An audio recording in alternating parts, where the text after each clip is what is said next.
வணக்கம் நண்பர்களே. நம்ம இந்த வீடியோவில் வந்து எதை பற்றி பார்க்கலாம் அப்படின்னா, தேசாந்திரி எஸ் ராமகிருஷ்ணன் அவர்கள் வந்து எழுதியது.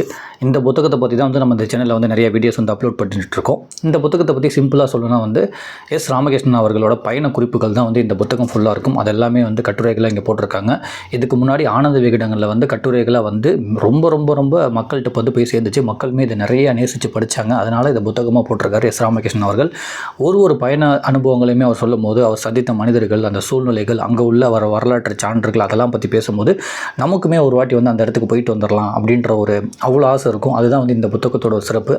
எஸ் ராமகிருஷ்ணன் அவர்கள் எழுதிய புத்தகத்தில் வந்து இந்த புத்தகம் வந்து நிறைய பேரால் வந்து வாசிக்கப்படுச்சு. தேசாந்திரி புத்தகம்.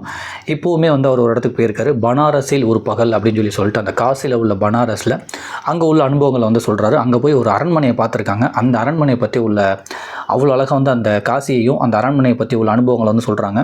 எடுத்தோன்னே என்ன சொல்லியிருக்காரு அப்படின்னா வந்து காசி வந்து எனக்கு எப்படி தெரிய ஆரம்பிச்சிச்சு அப்படின்னா வந்து சின்ன வயசில் வந்து இந்த அம்புலி மாமா கதைகள்லாம் புக்கு படிப்பேன்.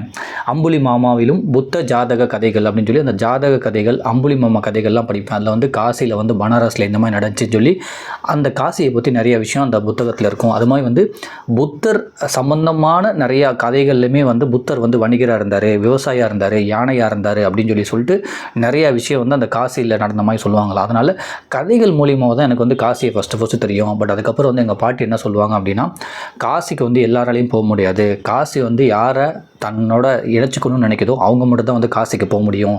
எல்லாராலையுமே வந்து காசிக்கு போக முடியாது அப்படின்னு சொல்லுவாங்களாம். இன்னொன்று காசிலேருந்து எடுத்துகிட்டு வந்து அந்த கங்கை நீரை வந்து அவங்க வீட்டில் வந்து ஒரு டப்பாவில் போட்டு தான் வச்சுருப்பாங்களாம். வச்சுட்டு ஏதாச்சும் பிள்ளைங்களுக்கு வந்து ரொம்ப அழுதான் வந்து மருந்தாக கொடுப்பாங்களாம். இல்லைனா ரொம்ப முக்கியமான நிகழ்ச்சிகள் நாளில் வந்து அதுலேருந்து தண்ணி எடுத்து கொஞ்சம் தொளிச்சு விடுவாங்களாம். அதுமாதிரி வந்து மொத்த கங்கையுமே வந்து அந்த வீட்டு பூஜை அறையில் வந்து ஒரு சின்ன வெண்கல குடுவைக்குள்ளே வந்து இருக்கும். அந்த அளவுக்கு வந்து அந்த காசியும் கங்கை நீரும் வந்து எனக்கு சின்ன பிள்ளையிலேருந்தே வந்து அறிமுகம். எங்கள் பாட்டி வந்து அடிக்கடி சொல்லுவாங்க, நீ எப்போ நினச்சாலும் வந்து உன்னால் கங்கைக்கு போக முடியாது. கங்கை நான் என்னைக்கு நினைக்கிறதோ அன்னைக்கு, காசி என்னைக்கு நினைக்கிறதோ அன்றைக்கி தான் வந்து உன்னை கூப்பிடும் அப்படின்னு சொல்லி அவ்வளோ அழகாக வந்து சொல்லுவாங்க அந்த காசியை பற்றி. அந்த மாதிரி நிறைய விஷயம் வந்து நான் காசியை பற்றி கேள்விப்பட்டுகிட்டே இருக்கேன். இன்னொன்று என்ன சொல்லுவாங்கன்னா, காசிக்கு போனால் ஏதாச்சும் வந்து நம்ம விட்டுட்டு வரணும் அப்படின்னு சொல்லுவாங்களாம். அதனால தான் எல்லாமே வந்து வயசானப்போ வந்து காசிக்கு போவாங்க அப்படின்றதுமே வந்து இங்கே வந்து பதிவு பண்ணுறாங்க. இப்படி காசியை பற்றி சின்ன வயசுலேருந்தே தெரிஞ்சுக்கிட்ட எஸ் ராமகிருஷ்ணன் அவர்கள் வந்து ஒரு நாள் வந்து காசிக்கு போகிறாரு. அங்கே வந்து காசிராஜன் அப்படின்ற ஒரு அரண்மனை இருக்கான். ஸோ அந்த காசிராஜன் அரண்மனை வந்து அந்த கங்கையிலேருந்து ஒரு 10 கிலோமீட்டர் வந்து தூரத்தில் இருக்குமா. இது வந்து மேற்கு பகுதியில் இருக்குமா, அரண்மனை வந்து அந்த காசி மேற்கு பகுதியில் இருக்குமா, இந்த அரண்மனை வந்து கிழக்கு பகுதியில் இருக்குமா. இதுக்கு முன்னாடி வந்து கங்கை வந்து அதுவரை இருந்துச்சான், அந்த அரண்மனை வரை இருந்துச்சு அப்படின்றாங்க. 10 கிலோமீட்டர் தொலைவில் இருக்குமா. அந்த காசிராஜன் அரண்மனைக்கு வந்து போகிறாங்க. அங்கே உள்ள அந்த பிரம்மாண்ட அரண்மனை வந்து இப்போ வந்து நிறையா மக்கள் வராதனால பெருசாக வந்து மெயின்டைன் பண்ணுறதில்ல. இருந்தாலும் வந்து அந்த அரண்மனையை பார்க்கும்போது அவ்வளோ அழகாக இருந்துச்சு. அதில் வந்து அந்த சிவப்பு கலர் அந்த பெயிண்ட் வந்து இன்னுமே போகாமல் அது அப்படியே இருந்துச்சு. கிட்டத்தட்ட அது அத்தனை வருஷத்தோட வரலாறு அப்படின்னு சொல்லிட்டு அந்த காசி அரண்மனையை பற்றி வந்து கொஞ்சம் கொஞ்சமாக வந்து சொல்கிறாங்க. இன்னொன்று வந்து அதில் உள்ள நுழையும் போதே வந்து அதை இப்போ வந்து மியூசியமாக ரெடி பண்ணி வச்சுருக்காங்களா அந்த காசி அரண்மனையை. கிட்டத்தட்ட வந்து ஒரு 100-150 அறைகள் வந்து இருக்குமா. எல்லாமே வந்து க்ளோஸாக இருக்குமா. நீங்கள் போனால் வந்து பார்க்கலாமா. அதுக்கு முன்னாடி வந்து ஒரு பீரங்கி வந்து இருக்குமா. அந்த வந்து ஃபஸ்ட்டு போயிருக்காரு. அந்த நூற்றுக்கணக்கான ஜன்னல்கள்லாம் வந்து அரண்மனையில் எல்லாத்துலேயுமே பார்த்துட்டு சரி அதுக்கு பின்னாடி வெளியில் ஒன்று இருந்துச்சுன்னு சொல்லி அந்த பீரங்கியை போய் பார்த்துருக்காரு. அதை தொடச்சி பார்த்தப்போ வந்து அந்த பீரங்கி எப்படி இருந்துச்சு அப்படின்னா வந்து ஒரு 500 வருஷத்துக்கு பழமையான அந்த பீரங்கியாக. கிட்டத்தட்ட வந்து போர்க்காலங்களில் தான் வந்து இந்த மாதிரி பீரங்கிலாம் யூஸ் பண்ணுவாங்க. இப்போ வந்து இதுதான் வந்து போரில் யூஸ் பண்ணுற கருவிக்கெல்லாம் வந்து ஒரு தண்டனை கொடுக்குற மாதிரி ஏதோ ஒரு போர்க்காலங்களில் யூஸ் பண்ண அந்த பீரங்கி இப்போ வந்து காக்கா வந்து எச்ச போட்டுக்கிட்டு இருக்குது. இதுதான் வந்து போர்க்காலங்களில் யூஸ் பண்ண அந்த பொருட்கள்லாம் வந்து தண்டனையா அப்படின்னு சொல்லி அதையுமே வந்து சொல்லியிருக்காங்க. அந்த பீரங்கி இருந்துச்சு. அதை தொடச்சி பார்க்கும்போது ஒரு 500 வருஷத்துக்கு பழமையான பீரங்கமாக இருந்துச்சான். இன்னொன்று என்ன சொல்லியிருக்காங்க அப்படின்னா வந்து அது வந்து போர்ச்சுகீசிய பீரங்கியா. ஸோ அந்த இன்ஃபர்மேஷனை கொஞ்சம் கொஞ்சமாக சொல்லும் போது வந்து அவ்வளோ அழகாக இருக்குது. அந்த பீரங்கியை பற்றி சொல்லும் போது அது வந்து ஒரு போர்ச்சுகீசிய பீரங்கி. அதுவுமே வந்து அந்த அரண்மனைக்கு முன்னாடி பார்க்கும்போது அவ்வளோ அழகாக இருந்துச்சுன்னு சொல்கிறாங்க. நான் சில விஷயத்தை வந்து படித்து சொல்லிடுறேன், அதான் வந்து நல்லாயிருக்கும். இன்னொன்று என்ன சொல்லுவாங்கன்னா, காசி எப்படி வந்து ரொம்ப டிஃப்ரெண்ட்டாக இருக்கோ காசி மாதிரியே வந்து அங்கே உள்ள மனிதர்களுமே வந்து ரொம்ப டிஃப்ரெண்ட்டாக இருப்பாங்க. ஒரு மனுஷனுக்கும் காசியை பற்றி ஒரு நினப்பு இருக்கும். எல்லாமே வித்தியாசமாக சொல்கிறாங்க. சில பேர் வந்து காசி வந்து எனக்கு வந்து புகை மாதிரி, என் உடம்பு ஃபுல்லாக புகை இருக்குது அப்படிம்பாங்க. ஒவ்வொரு மனுஷங்களுமே வித்தியாசமாக இருப்பாங்க. அதுமாதிரி நான் ஒரு கடையில் போய் டீ குடித்தேன். 2 பேர் டீ குடித்த படகுல வந்தார். நாங்கள் 2 பேர் வந்து படகு ஓட்டி நான் வந்து டீ குடித்தோம். அந்த கங்கை ஆற்றுல அந்த ட்ராவல்லாம் முடிச்சுட்டு 5 ரூபா வாங்க 4 ரூபா தான் 5 ரூபா வாங்கினார். 4 ரூபா வச்சுட்டு முந்தி 1 ரூபா கொடுத்துட்டாரு.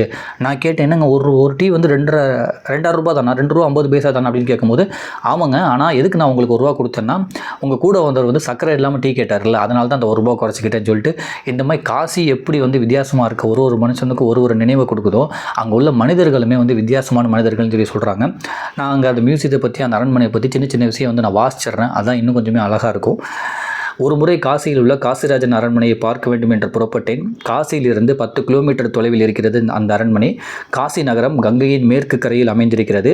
ஆனால் காசி அரசனின் அரண்மனை மட்டும் கிழக்கு கரையில் அமைந்திருக்கிறது. தொலைவில் இருந்து பார்க்கும்போது தனித்து தெரியும் பிரம்மாண்டமான அந்த அரண்மனை காலத்தின் அழியா சாட்சியாக நின்றிருக்கிறதுன்னு சொல்லிட்டு அந்த காசிராஜன் அரண்மனை மாதிரி சொல்கிறாங்க. அந்த காசிராஜன் அரண்மனைக்கு மேலே போய் பார்த்தா வந்து மொத்த காசி, அந்த மொத்த கங்கையும் தெரியும் அப்படின்றாங்க. இன்னொன்று, இந்த பகுதியை நீங்கள் படித்து முடிக்கும் போது கண்டிப்பாக நம்ம காசிக்கு ஒரு நாள் போய் அந்த காசிராஜன் அரண்மனை போய் பார்த்துட்டு வரலாம் அப்படின்ற ஒரு இதை வந்து உங்களுக்கு தோன்றும். அதுதான் இந்த புத்தகத்தோட ஒரு ஸ்பெஷல். இன்று வெறும் மியூசியமாக மாற்றப்பட்டிருக்கும் அந்த வளாகத்தின் நுழையும் போதே அதன் பழமை முகத்தில் அறைகிறது. நூற்றாண்டுகளை கடந்து அந்த சிவப்பு நிறம் இன்னமும் மங்கி போகவில்லை. கதவுகள், ஜன்னல்கள் துருவேறி இருந்தன. சிறியதும் பெரியதுமாக நூற்றுக்கணக்கில் அறைகள், ஆனால் யாவும் மூடப்பட்டிருந்தன. பார்வையாளர்களின் வருகையும் மிக குறைவு என்பதால் அதை பாதுகாப்பதற்கான பெரிய முயற்சிகள் எதுவும் இல்லை. ஆதி நாட்களில் காசி அந்த அரண்மனை வரை விரிந்து கிடந்திருக்கிறது அப்படின்னு சொல்லி அந்த அரண்மனை வரையும் அந்த காசி வந்து இருந்திருக்கு அப்படின்றாங்க. இந்த பீரங்கியை பற்றி நான் சொன்னல, ஒரு துருப்பிடிச்ச பீரங்கி இருந்துச்சு, அதையுமே வந்து அவ்வளோ அழகாக சொல்கிறாங்க. அரண்மனைக்குள் நுழையும் வழியில் துருப்பிடித்த பீரங்கி ஒன்று பார்த்தேன். எப்படியும் அது 300 வருடங்களுக்கு மேற்பட்டதாக இருக்க வேண்டும். அதன் வளர்ப்பும் அளவும் அது வேறு தேசத்தில் உருவாக்கப்பட்டது என்பதை தெரிவித்தது. துருவை துடைத்து பார்த்தபோது அது போர்ச்சுகீசியர்களின் பீரங்கி என்று தெரிந்து கொள்ள முடிந்தது. பீரங்கியை தொட்டு பார்த்தபடியே இருந்தேன் அப்படின்னு சொல்லிட்டு அந்த ஆயுதங்களை பற்றி இன்னொன்று என்ன சொல்லியிருக்காங்கன்னா, அந்த ஆயுதங்களுக்கு என்ன தண்டனை கொடுக்க முடியும் அப்படின்னா, ஒரு டயத்தில் வந்து போருக்காக யூஸ் பண்ண ஆயுதங்கள் இப்போ எப்படி இருக்குன்னா, காக்கா வந்து எச்சம் போட்டுட்ருக்கோம் அப்படின்னு சொல்லி சொல்கிறாங்க.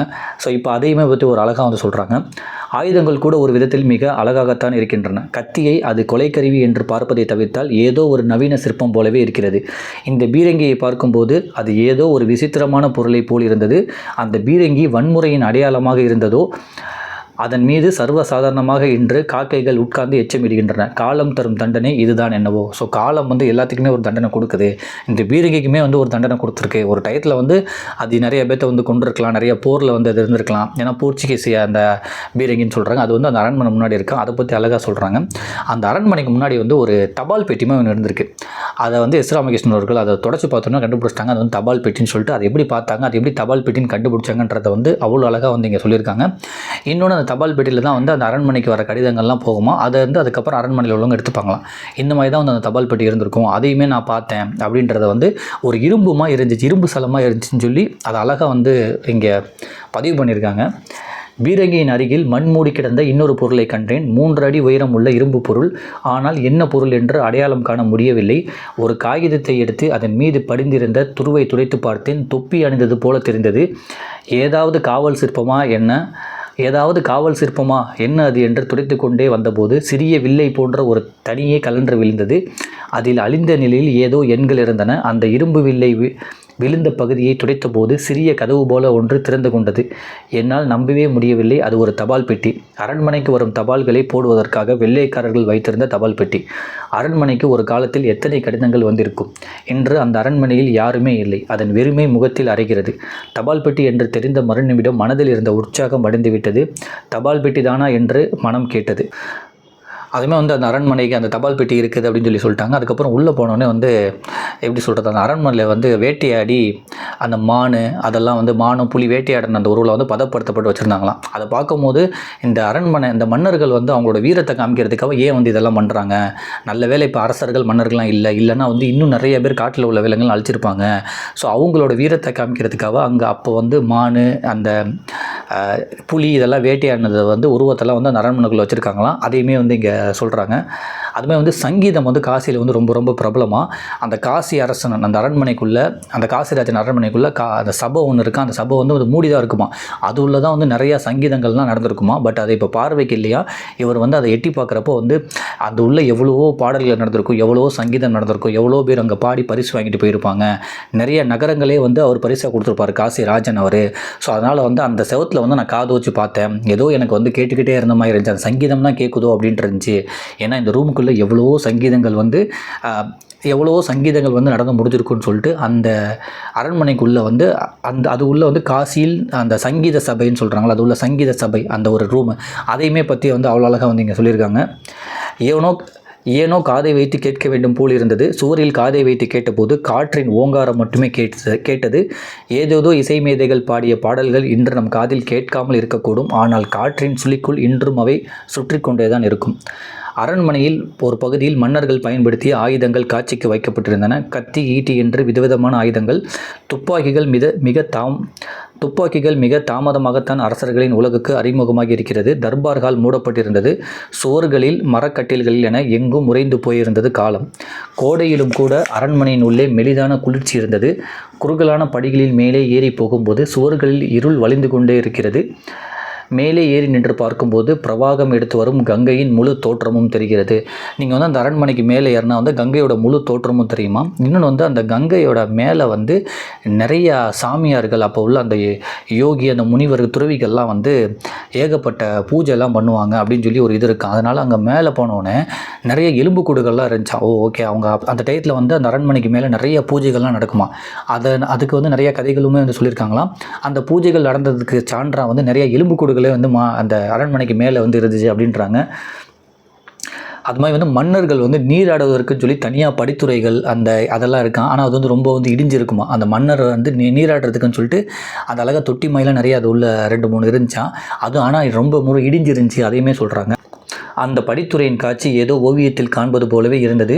அரண்மனைக்கு உள்ளாகவே கங்கை நீர் ஓடி வருவதற்கு என்று வழியமைக்கப்பட்டு நீராடும் குளம் இருக்கிறது. கிழக்கிலிருந்து பார்க்கும்போது காசி நகரம் மிக அழகாக இருக்கிறதுன்னு சொல்லிட்டு, ஏன்னா இது வந்து கிழக்கு இருக்குல்ல, இங்கேருந்து பார்க்கும்போது காசி நகரமே ரொம்ப அழகாக இருந்துச்சு. அந்த அரண்மனையிலேருந்து பார்த்தா மொத்த காசி நகரமே தெரியுமா. இலக்கியங்களிலும் கதைகளிலும் படித்து மனதில் பதிந்து போயிருந்த காசி அரச சபை இவ்வளவுதானா என்று தோன்றியது. காலத்தின் முன்பு யாவும் தூசியடைய வேண்டியவைதான் இல்லையா. அரண்மனைக்கு உள்ளாகவே இருந்த சிறிய கோயிலை காணலாம் என்று அழைத்து கொண்டு போனார்கள். கோயிலுக்குள் செல்லும் வழி குகை போன்று இருந்தது. கோயிலில் தெய்வம் கூட வெக்கை தாழ முடியாமல் நீர் துவாரத்தில் நடந்து கொண்டிருந்தது. எங்கும் அழிவின் பாடல் நீக்கமர கேட்டுக்கொண்டே இருந்தது. எல்லா அழிவுகளையும் மீறி கங்கை மட்டும் ஒவ்வொரு நாளும் புதிதாக ஓடிக்கொண்டே இருக்கிறது அப்படின்னு சொல்லிட்டு, இதெல்லாம் வந்து அரண்மனை எல்லாம் பழசாயிடுச்சு, எல்லாம் அழிஞ்சு போயிடுச்சு, எல்லாத்தையும் பார்க்குறப்போ வந்து அந்த காலத்தோட சூடுகள் தெரியுது. ஆனால் கங்கை மட்டும் ஓடிக்கிட்டே இருக்குது. அதையுமே இங்கே வந்து அழகாக சொல்கிறாங்க. காசி நகரம் உண்மையில் ஒரு புதிர்தான். அதை பயணியாக சுற்றி வந்து ஒருவன் புரிந்து கொள்ள முடியாது. அங்கே நூற்றாண்டின் நினைவு புதைந்து கிடக்கிறது. வெவ்வேறு மார்க்கங்களை கொண்ட துறவிகள் அலைந்து திரிவதை காணும்போது அவர்கள் காசியை வேறு விதமாக புரிந்து வைத்திருப்பதை உணர முடிகிறது. படகில் வரும்போது ஒரு துறவி, காசி என்பது வெறும் புகை, அது என் உதடுகளின் வழியாக நெஞ்சில் படிந்திருக்கிறது. இந்த மொத்த நகரமும் கலைந்து செல்லும் புகைதான் என்று சொல்லி சிரித்தார். காசி ஒரே நேரத்தில் வேறு நூற்றாண்டுகளில் வாழ்ந்து கொண்டிருக்கிறது அப்படின்னு சொல்லிட்டு ஒரு மனுஷன் காசியை வந்து வித்தியாசமாக பார்க்குறாங்க. அவங்களோட கோணங்களே வந்து ரொம்ப வித்தியாசமாக இருக்குது அப்படின்னு சொல்கிறாங்க. அங்கே மனிதர்களுமே ரொம்ப வித்தியாசமாக இருக்காங்கன்னு. அது மாதிரி வந்து படகுல வந்து மேற்கு நோக்கி திரும்புகிறாங்களா. அந்த படகுல போயிட்டு இருக்கும்போது அந்த கங்கையில் அப்போ வந்து அந்த புணத்தை வந்து எரிச்சிக்கிட்டே இருப்பாங்க. அதெல்லாம் ரொம்ப சர்வசாதாரணமாக இருக்குமா. அந்த நகரில் வந்து சாவுன்றது ரொம்ப சர்வசாதாரணமாக இருக்கும். அதுக்குமே வந்து ஒரு நம்பிக்கை இருக்குது. அது வந்து என் படகுல வந்து லைட்டாக இடிச்சிட்டு போச்சு. ஒரு புணம் அந்த எரிச்சி போட்டப்போ வந்து அது லைட்டாக இடிச்சிட்டு போச்சு. அதுக்கப்புறம் அந்த படகோட்டி நானும் போய் ஒரு டீ சாப்பிட்டா வந்து எங்கள்கிட்ட அந்த 5 ரூபா தான் வாங்கினாங்க. 5 ரூபாய்க்கு 4 ரூபா வாங்கிட்டு 1 ரூபா மீதி கொடுத்தாங்க. ஏன்னு கேட்டதுக்கு, நாங்கள் 2 பேர் டீ குடித்தப்போ படகோட்டி வந்து சக்கரை கம்மியான்னு சொன்னார். அதுக்கெல்லாம் 1 ரூபா குறைச்சிக்கிறாங்க. காசி எப்படி ஒரு மனுஷனுக்கும் வித்தியாசமான அனுபவம் தருதோ, காசியில் உள்ள மனிதர்களுமே வித்தியாசமானவங்கன்னு சொல்லிட்டு அந்த இதை முடிக்கிறாங்க. ஸோ இப்போ நான் அந்த முடிவை மட்டும் சொல்லிடுறேன். படகில் மேற்கு நோக்கி திரும்பும்போது தொலைவில் பிணம் எரிந்து கொண்டிருந்தது. இந்த நகரில் சாவு அன்றாட காட்சி. மரணத்தை கடந்து சென்று விடுவதற்கான வாசல் அங்கே இருக்கிறது என்று நம்புகிறார்கள். படகில் சென்று கொண்டிருந்த போது படகோட்டி கை நீட்டி அதை என்னிடம் காட்டினார். துணியில் சுற்றப்போற்ற ஒரு உடல் எங்கள் படகின் மீது மோதி கடந்தது. கங்கையின் வேகத்தில் அந்த உடல் இழுபட்டு கொண்டே இருந்தது. காசியை புரிந்து கொள்வது எளிதானதில்லை. படகை விட்டு கிழக்கு கரையில் இறங்கிய போது நானும் படகோட்டியும் டீ கடையில் டீ குடித்தோம். படகோட்டி சர்க்கரை இல்லாமல் டீ வேண்டும் என்றார். 2 பேரும் டீ குடித்து முடித்ததும் நான் 5 ரூபாய் கொடுத்தேன். கடைக்காரர் 1 ரூபாய் திரும்ப தந்தார். ஒரு டீ 2.5 ரூபாய் தானா என்று கேட்டேன். அவர் சிரித்துக்கொண்டே, ஆமாம், ஆனால் இவர் சர்க்கரை இல்லாமல் தானே டீ கொடுத்தார், அதற்கு 1 ரூபாய் குறைவு என்றான்னு சொல்லிட்டு 1 ரூபாய் வந்து சர்க்கரை இல்லாமல் டீ குடிச்சதுக்கு வந்து குறைச்சிட்டார் அந்த டீ கடைக்காரர். காசி நகரம் மட்டுமல்ல, அங்கு வாழும் மனிதர்களும் எளிதில் புரிந்து கொள்ளப்பட முடியாதவர்களே அப்படின்னு சொல்லி இதை முடிக்கிறாங்க. இதை படித்து முடித்தப்போ என்னோட அனுபவம் என்னென்னா வந்து, நான் இதுவரையும் காசிக்கு போனதில்லை. அந்த பக்கத்து எனக்குமே வந்து ஒரு வாட்டி அந்த காசிக்கு போகணும், அந்த காசிராஜன் அரண்மனையை வந்து பார்க்கணும், அந்த கங்கையை போய் ஒரு வாட்டி பார்க்கணும் அப்படின்றது வந்து அவ்வளோ ஆசையாக இருக்குது. ஸோ நீங்களுமே இந்த மாதிரி பயண கட்டுரைகள் அதிகமாக இந்த புத்தகத்தில் இருக்குது. இதை படிங்க. இந்த இடத்தங்கள்லாம் போய் அந்த அனுபவங்களை வந்து நீங்களுமே தெரிஞ்சுக்கோங்க. அவ்வளோ அழகாக இருக்கும். அவ்வளோ ரசிக்கும்படியான அனுபவங்கள் வந்து எஸ். ராமகிருஷ்ணன் சொல்லியிருப்பார். நம்ம போய் பார்த்த ஒரு இடம், அந்த இடத்த வந்து நம்ம போய் பார்க்குறதுக்கும் அவர் போய் பார்த்து எழுதுறதுக்கும் வந்து அவ்வளோ அழகாக இருக்குது. நீங்களுமே கண்டிப்பாக இந்த புத்தகத்தை படிங்க. இந்த புத்தகத்தில் உள்ள இடங்களுக்கு வந்து முடிஞ்ச அளவு நேரம் ஒதுக்கி பயணம் செஞ்சு அந்த அனுபவங்களை வந்து நீங்களுமே பெறுங்க. நன்றி.